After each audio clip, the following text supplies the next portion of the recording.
it's purely a mental block and just like a myth that people think more units, more work. It's not true. More units, more scale, more ability to outsource management. So now you can just worry about like the high ticket item. Hello and welcome to another episode of the Refined Real Estate Podcast. I am your host, Ian, and I am joined by my co-host, Manny. We are real estate investors.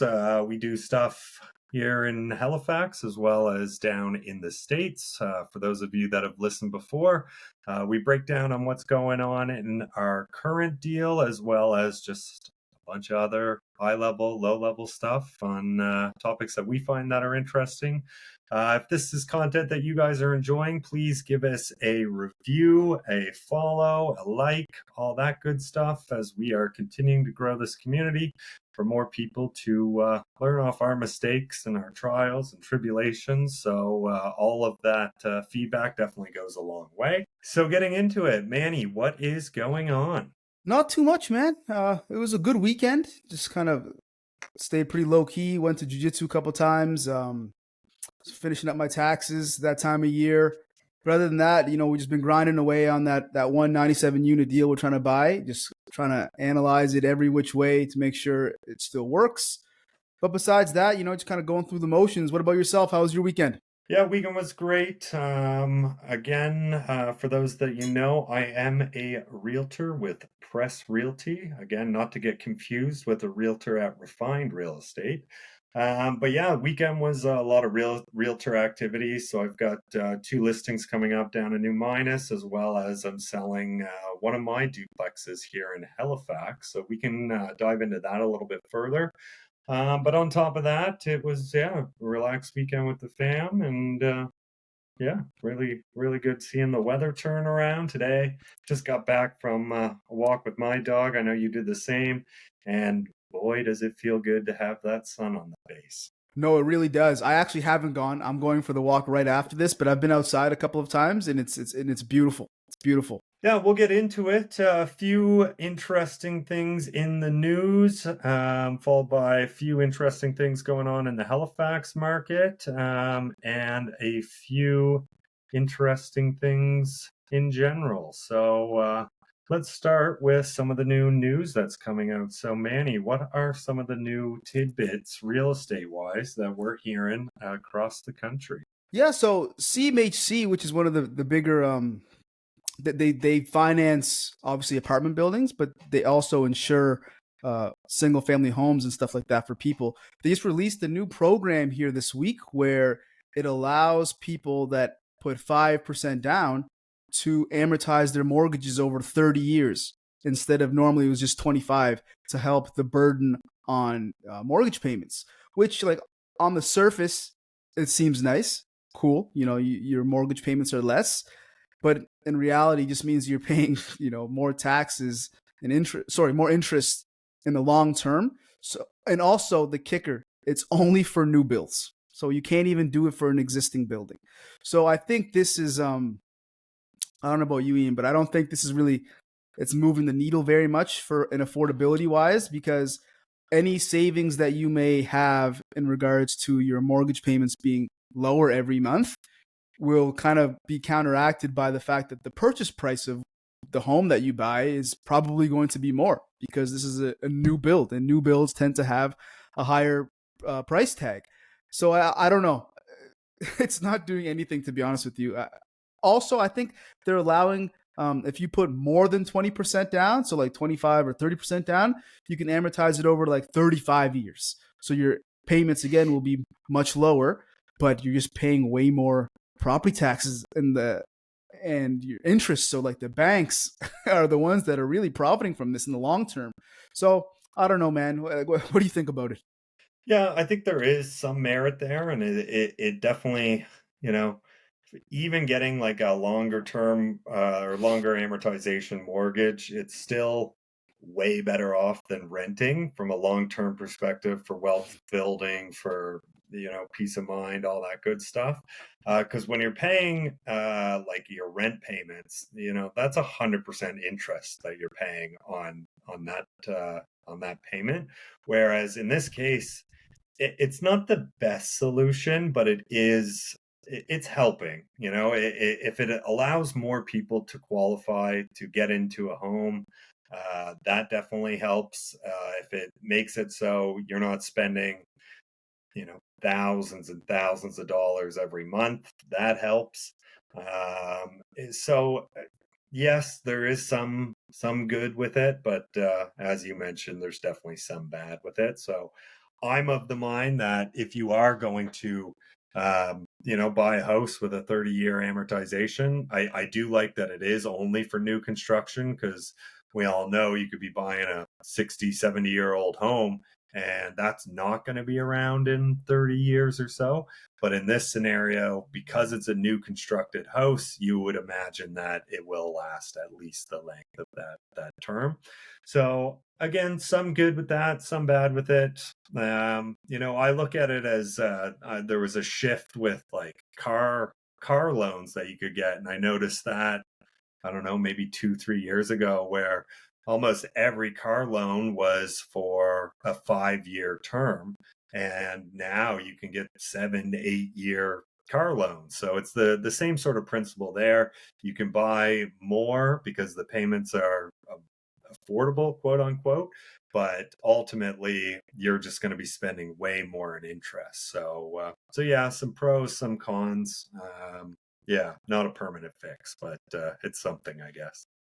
Yeah, something. It's better than nothing, I guess. But another thing that the federal government's doing is they're going to start leasing federal land, so that builders can lease the land and then build housing on it, which I think is also a pretty good idea. Um, Anything where they can just build more houses and apartment buildings, that's the only thing that's really going to help with the affordability at the end of the day, especially also slowing immigration slightly for us to catch up. But we had a whole podcast on that, I think last summer, where like slowing immigration, it's going to be tough to do just the way the country's set up right now. And so I'm not sure if they're going to do that. I think actually they mentioned they may slow down immigration just for like 3 years, but we'll see if that comes true. But now they want to build 4 million homes over the next, I think it's 10 years, 5 or 10 years. Sorry, yeah, by 2031. So what's that? 7 years. They want to build 4 million more homes across Canada. We're already quite far behind, and the population's growing.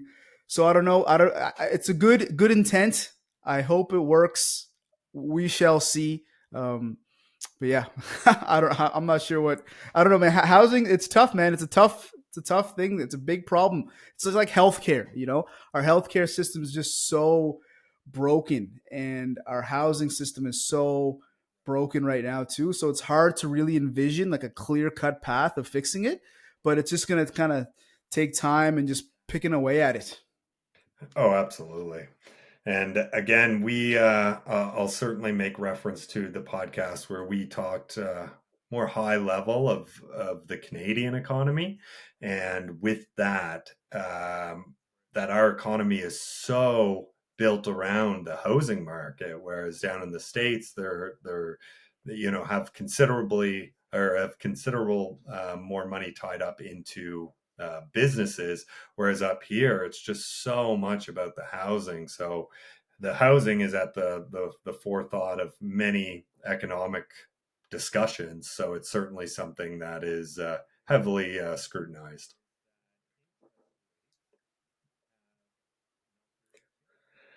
So I guess next up, in terms of big things that are happening economically here in Canada, is that interest rates have not really changed. I know a lot of people were forecasting. There's still definitely time for it to happen, but where we're sitting right now, yeah, very, very few changes. Whereas a lot of people were quite optimistic that we would have those changes, like interest rates now would be closer to 4% or something like that. But it's not quite the case yet. Directly tied to inflation. And, we can go off a whole tangent on why inflation is where it's at. But ultimately, inflation is not quite where they want it to be, so interest rates are remaining the same. Manny, what's your thoughts on that? No, I agree about the interest rates. A lot of people were very, very optimistic. They were expecting the rates to come down. And the thing is, they will. They will come down this year. It's just a matter of time. Um, when? We don't have a crystal ball. Hopefully, it's the next time the Bank of Canada makes an announcement. At the beginning of the year, personally, I thought they were going to decrease it 2 to 3 times this year. And just like by 0.25 basis points. That was my internal prediction, and it's looking like it's going to go down that road. Like, they increased rates aggressively, very fast, and they can't decrease them the same speed, because if they do, then all the work that they've done in trying to slow down, the housing market and the economy, it will just be undone, and it would all be a waste. But I do think they will come down. And the reason is because a lot of the people that got mortgages in 2020 and 2021, their mortgage renewals are coming up. All those people that had 1.5 to 2.5% interest rates, if they have to refi to 5.5 or 6.5 or whatever it may be, dude, there's a tsunami coming. A lot of people will be hurt. And I don't think the Canadian government can handle that many, mortgage defaults. So they'll do whatever they can to prevent that from happening. And it's just going to take a little bit of time, but I think it'll just be over the next 1 to 2 years. So, of course, we're all excited. We want rates to come down quicker. Cash flow can get a little better.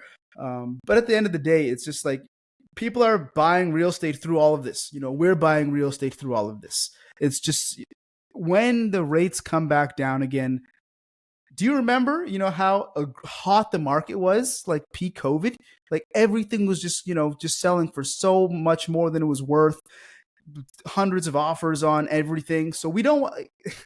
That might happen again, but it's not an easy market to invest in. I find it's easier to invest now if you can get creative. This is where the past year or so is where the savvy investors have been dominating, because they can negotiate, they can get good deals. But when rates go back down, that's when the casual investor and the random person that just has some cash, they just refied. Interest rates are low. Let me go buy an income property. You're going to be competing against those people that aren't logical, and they're just, buying things emotionally. So as a real estate investor, you shouldn't let interest rates totally deter you, but it's definitely a metric that you have to be aware of, because it's tough to make things cash flow when rates are so high. 2 quick things. The realtor that's selling that duplex in Dartmouth, I call BS about him pricing it low just because they want to move it fast. He knew damn well what he was doing. That's the most common strategy. They just wanted a lot of eyes and ears on that duplex so that they could get a bunch of offers. Plain and simple. It's not rocket science, right? Everybody can see right through that. And then number 2, just about this duplex, Ian, you didn't tell the people, but he bought this duplex off market, direct to seller, from a letter campaign that he sent off, and he got it for an incredible price. And now, for the price that he's going to potentially sell it at, it's going to be just an incredible profit for him. So this is just a clear cut, example of how you make your money on the buy in real estate. If you buy something with a lot of equity in it and well under market value, you are just insulated from anything. You are insulated from any market corrections, or if you want to refinance it, or if you want to sell it. You just have so many ways out, and it's been a home run of a deal for Ian. He's going to make a killing off of this one. And yeah, if anybody wants to hear more about how you negotiate these kind of deals, or how he found this deal off market, please let us know, and we can do another episode on how you found off market deals. Ian, I was just explaining to them about how sweet of a deal this was when you bought it, compared to what the price will be when you sell it. Well, I don't want to jinx anything yet, but yeah, we'll follow But even up on that as it goes, and without jinxing it, Ian, there's no way you won't come out ahead on this.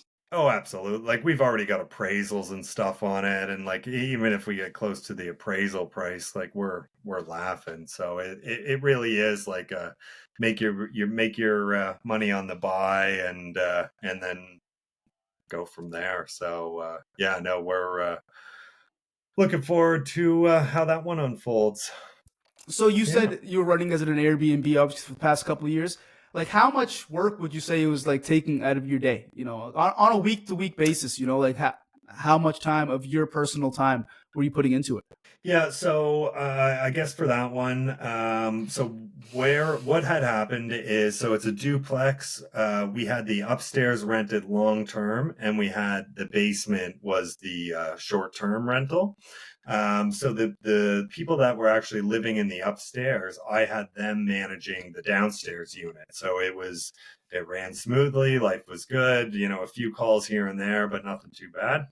Those individuals ended up moving out because we mentioned that yes, we might be looking to sell it this summer, and they were busy with their lives, so we just didn't have the management still there to run it nice and simply. So without that arrangement, now a lot more of the management has fallen on my shoulders. So and we had just tenants in there, or we've had the same tenants in the Airbnb side. They're on like a 3 month contract or 4 month contract. So again, it's more of a midterm right now, but with the summer on the horizon, we just feel that that's an added benefit for selling. Is hey, we're going to sell this. We have some bookings if you want to keep running it as an Airbnb, or it'd be a perfect place for someone to live in and make some additional income in the other unit, or they could rent both units out and continue on what we were doing. So yeah, definitely a number of ways that an investor could come in and make good money off of this. Yeah, now it's been a lot the last like week or so, just getting it ready for listing. But even before that, because there's hot tubs and like there's a hot tub and some maintenance that was required. So yeah, I was busy doing a lot of that stuff. But again, I have other larger investments that I would like to focus on more. So This is a prime example of how you said it there that owning a duplex was more work for you than managing over 100 units in a different country. So it's purely a mental block and just like a myth that people think more units, more work. It's not true. More units, more scale, more ability to outsource management. So now you can just worry about like the high ticket items and how to buy more real estate and you manage the property managers. So yeah, guys, this is why we're big proponents of larger multifamily buildings for so many reasons, but this is a prime example of why we like big apartments. yep, absolutely. Like again, of all of our units down in the States, like I've never even seen one of the one of our tenants. Like I have no idea who they are, what's going Never. on. If they have an issue, it doesn't come to me or Manny. It goes to our property managers, and life's good. So again, this it's a great investment. Definitely money to be made. It's just again the amount of time that I have to commit to it versus when I can buy 100 units and it's less work. So that's again, we've talked about that. We've preached that from the mountaintops that if when you start scaling up, you ended up having more time because you have better systems. Whereas this one, to still do it, to run it with like no time in from me, it's just it then becomes not like a as much of a worthwhile investment. Whereas yeah, I'd much rather take those funds and put them to use in a better way. Yeah, and like duplexes, I don't want to talk down on small multis. That's how I started. That's how Ian started. Like everyone has their starting point. It's not they're still a great investment, mind you. Even for someone that wants to house hack. I think house hacking, we've talked about that in the past, is the best way to start in the real estate world. It's just you get hands-on experience. Absolutely. It's pretty easy to get into. So if somebody wants to buy this duplex off Ian and house hack it, then I think it'll be an amazing investment. Absolutely. And like again, like just where we're at in the world, everything's so expensive and all that good stuff. You want to buy a nice house like with, harbor views and all that stuff, you know, vast majority of your mortgage is going to be covered through a tenant that lives there. So it's like it's house hacking, but you don't have to live with someone per se. So so yeah, from that side of things, I think yeah, it's certainly a great investment. Absolutely. One thing too, I wanted to just mention here actually, before we kind of wrap everything up. People listen to this podcast. It surprises me every now and then. You know, we actually have viewers, and they'll message me and they'll tell me things that I'm like, "How do you know this?" And then it's like, "Oh crap, you listen to our pod. That's cool."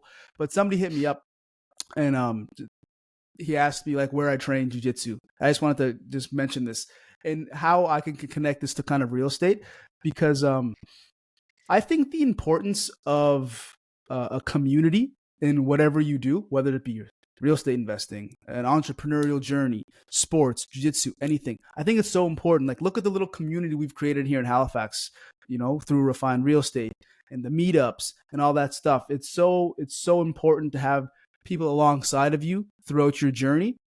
So I just wanted to give a quick shout out to like the gym that I train at. It's Halifax Brazilian Jiu-Jitsu Society. It's located on Kempt Road, and it's like a little family. You know, when I first started going there, I was brand new. I've never done any form of martial arts before, and the fact that the trainers there, the instructors, they're all so friendly, and they really do want you to, you know, improve, but they don't care if you're good. You know, most white belts suck. I sucked when I started. I probably still suck a little now. But they don't care. Even when you go compete, they don't care if you lose. They just like to see that you're kind of working hard and trying. So I just wanted to give them a shout out, but also just like it goes hand in hand with real estate and anything else that you do. Find a community of people that are kind of doing what you're doing. And if you guys can grow together and work together, it's going to make your journey much more enjoyable. And I would just recommend that everybody do it.